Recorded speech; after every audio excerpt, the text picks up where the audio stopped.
Press या अन्य media के संबंध, कनेक्शन विद प्रेस और मीडिया। कोई भी सरकारी कर्मचारी सरकार की पूर्व अनुमति के बिना अखबार, पत्रिका, news portal, YouTube channel, TV या अन्य इलेक्ट्रॉनिक मीडिया का मालिक, संपादक, प्रबंधन में भागीदार नहीं बन सकता। लेकिन छूट है, अगर कर्मचारी अपने आधिकारिक कर्तव्यों के तहत कोई लेख, पुस्तक लिखता है या मीडिया में भाग लेता है। अगर कोई कर्मचारी किताब लिखता है या मीडिया में बोलता है तो उसे स्पष्ट करना होगा कि यह उसकी व्यक्तिगत राय है, सरकार की राय नहीं है। नियम 9, सरकार की आलोचना, क्रिटिसिज्म ऑफ गवर्नमेंट। सरकारी कर्मचारी नहीं कर सकता रेडियो, टीवी, सोशल मीडिया, लेख, भाषण या प्रेस में केंद्र या राज्य सरकार की वर्तमान या हाल की नीतियों, कार्रवाइयों की आलोचना, केंद्र राज्य संबंध बिगाड़ने वाली बात, राज्य विदेश संबंध बिगाड़ने वाली बात। छूट, ट्रेड यूनियन संघ के पदाधिकारी सेवा शर्तों से जुड़े मुद्दों पर ईमानदारी से विचार व्यक्त कर सकते हैं।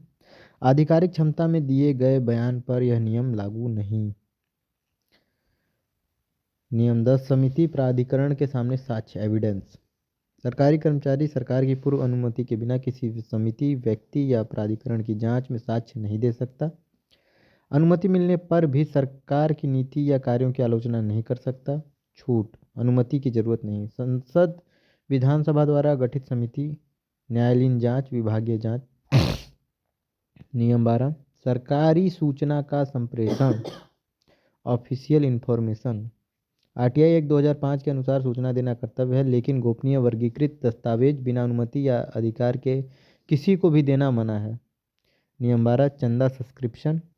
सरकारी कर्मचारी बिना अनुमति किसी भी उद्देश्य से चंदा मांग या स्वीकार नहीं कर सकता, चाहे वह नगद हो या वस्तु के रूप में। अब 30 MCQ। सरकारी कर्मचारी मीडिया का मालिक कब बन सकता है? सरकार की पूर्व अनुमति से। नियम 8 किससे संबंधित है? मीडिया से। पुस्तक प्रकाशित करते समय क्या आवश्यक है? निजी विचार स्पष्ट करना।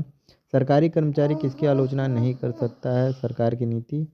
नियम 9 का उद्देश्य क्या है? मनोरंजन। ट्रेड यूनियन को किस विषय पर बोलने की छूट है? सेवा शर्तें। सोशल मीडिया पोस्ट भी किस नियम के अंतर्गत आती है? नियम 9। समिति के सामने साक्ष्य देने के लिए क्या चाहिए? लिखित अनुमति। न्यायालयीन जांच में साक्ष्य के लिए अनुमति आवश्यक नहीं।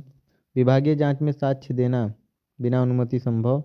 आरटीआई के तहत सूचना देना कैसा कर्तव्य अनिवार्य? गोपनीय सूचना देना अनुमति से। नियम 11 किस अधिनियम से जुड़ा है? RTI act. चंदा लेने के लिए क्या चाहिए? सरकार की अनुमति। चंदा किस रूप में हो सकता है? नगद, वस्तु, दोनों। बिना अनुमति चंदा लेना अवैध है। नियम 12 का उद्देश्य भ्रष्टाचार रोकना है। मीडिया में विचार किसके होने चाहिए? निजी। सरकारी नीति की आलोचना कहाँ मना है? सार्वजनिक मंच पर। विदेशी सरकार से संबंध बिगाड़ने वाला बयान वर्जित है। नियम 9 लागू नहीं होता जब बयान हो आधिकारिक, अनाम, एनोनिमस लेख में आलोचना मना है। यूट्यूब चैनल चलाना किस नियम के अंतर्गत आएगा? नियम 8। अनुमति किससे लेनी होती है? सरकार से। आरटीआई के तहत सूचना न देने पर दंड दिया जाएगा। नियम 10 किससे संबंधित है? साक्ष्य से। संसद समिति में साक्ष्य, अनुमति नहीं। सरकारी कर्मचारी किसका पालन करेगा? CCS conduct rules. नियम 8 से 12 का मुख्य उद्देश्य अनुशासन। और आज का लास्ट क्वेश्चन, इन नियमों का उल्लंघन अनुशासनात्मक कार्रवाई की मानी जाएगी। Thank you.